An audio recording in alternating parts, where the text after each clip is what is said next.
Po czym rozpoznać osobę słabowidzącą? To wcale nie jest takie proste, ponieważ osoby słabowidzące co prawda noszą często okulary, ale nosi je też bardzo wiele osób, które widzą zupełnie dobrze.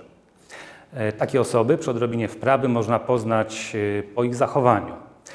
Po tym, że rozglądają się niepewnie, że przyglądają się różnym rzeczom z bliska, a czasami też robią dziwne miny, z czego często wcale nie zdają sobie sprawy.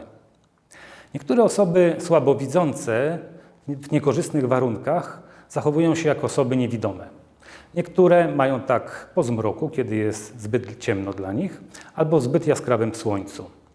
Niektóre osoby mają też dobre pole widzenia, a za to słabą ostrość. To im pomaga w tym, żeby się poruszać samodzielnie, a za to mają kłopot, żeby przeczytać tekst. Bywa też odwrotnie. To znaczy ktoś ma dobrą ostrość i małe pole widzenia i wtedy ma na przykład możliwość przeczytania książki, a za to ma duży problem, żeby poruszać się samodzielnie po mieście. Nie zdziw się zatem, jeżeli spotkasz osobę, która chodzi z białą laską, a potem siada i zaczyna czytać książkę. Ona po prostu ma specyficzną wadę wzroku. Czasem korzystają też z niezwykłych pomocy optycznych, jak monookular, lupa albo okulary lornetkowe.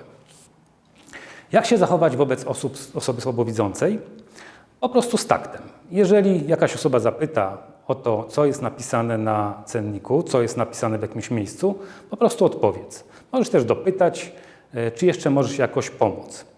Osoba słabowidząca sama zdecyduje, czy ta pomoc jest jej jeszcze potrzebna. Takie osoby mają najczęściej problem w przestrzeni, która jest dla nich nieznana, obca. W miejscach, które znają, radzą sobie doskonale i tam dużo trudniej zaobserwować, że mają jakiekolwiek ograniczenia. Co można zrobić dla osób słabowidzących? Jeżeli jesteś programistą albo twórcą stron internetowych, pamiętaj, że możesz zadbać o to na wiele różnych sposobów. Zajrzyj do standardu Web Content Accessibility Guidelines. Tam znajdziesz dużo wskazówek. Pamiętaj, żeby treści były umieszczane na kontrastowym tle w stosunku do tekstu, żeby czcionki dawało się powiększać. To bardzo pomoże nie tylko osobom słabowidzącym, ale wszystkim użytkownikom. Jeżeli wydajesz książki, czasopisma, broszurki, pamiętaj, żeby tekstu nie umieszczać na tle kolorowym, na fotografiach, na wzorkach. To przeszkadza w czytaniu wszystkim odbiorcom, ale osobom słabowidzącym najbardziej. Zadbaj, żeby tło było gładkie i kontrastowe. Pamiętaj też, żeby ta czcionka nie była zbyt mała, żeby była odpowiednia dla większej liczby czytelników. Jeżeli masz coś wspólnego z zarządzaniem przestrzenią publiczną, pamiętaj, że dla osób słabowidzących przestrzeń miejska może być niebezpieczna.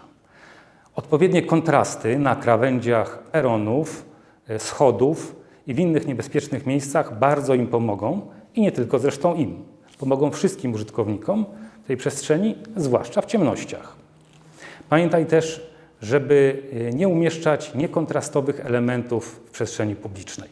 Szary kosz na śmieci czy szara donica jest niewidoczna na tle szarego chodnika lub szarej ściany domu. I nie bój się osób słabowidzących. Jeżeli chcesz pomóc, pomagaj. Pamiętaj, że dobro powraca.